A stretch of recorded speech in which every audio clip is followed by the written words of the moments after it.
are we doing? It's Elaine Bintz, certified health coach and personal trainer. It's day 18 of our 30-day health challenge. I hope everybody's having a great year so far. Today's movement is a strength movement and it is static balance. So anybody who knows me knows I am a Libra and I'm all about balance.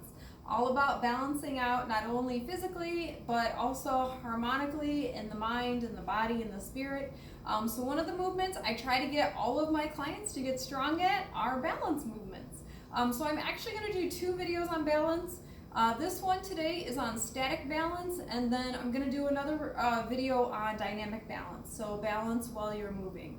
So yes, I am a certified yoga fit instructor, and when I do teach yoga, I include both static and dynamic balance. So what is static balance? So for example, if you're a beginner and you don't do much balance training, I would start with doing balance movements where you have a railing or a wall or something you can use for support, especially if you do have any neurological disorder where you do have issues with balance, or if you have weak leg muscles, ankles, knees, or hips, you definitely want to have something to support you.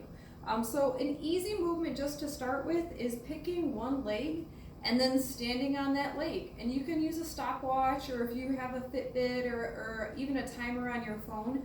The goal would be to do the same amount of balance on each side of your body. So let's say you started with 30 seconds. You could start with standing on one leg for 30 seconds, and then the same thing, shift your weight to the other foot, make sure that foot is underneath your body. So your center of balance, your center of gravity, for women, it's usually a little bit lower than the navel, and men, it might be the navel or a little bit higher depending on how much mass they have in their upper body. But typically you're going to want to shift your foot just slightly toward the center rather than having your feet directly below your hips. So if that movement is easy, you could go into like a modified tree pose where you put your foot at the calf muscle. You don't ever want to land your foot on the joint, so you don't want to put the foot directly on the knee. If that movement is too easy, you can move the foot and put it on the inner thigh. And balance movements, you can do these barefoot. So a lot of people will tell me it feels easier to do this barefoot because the bottom surface of the foot can grip whatever surface they're on. So I prefer to do these movements on like a linoleum or a hardwood surface versus a carpet because I feel like I have better control.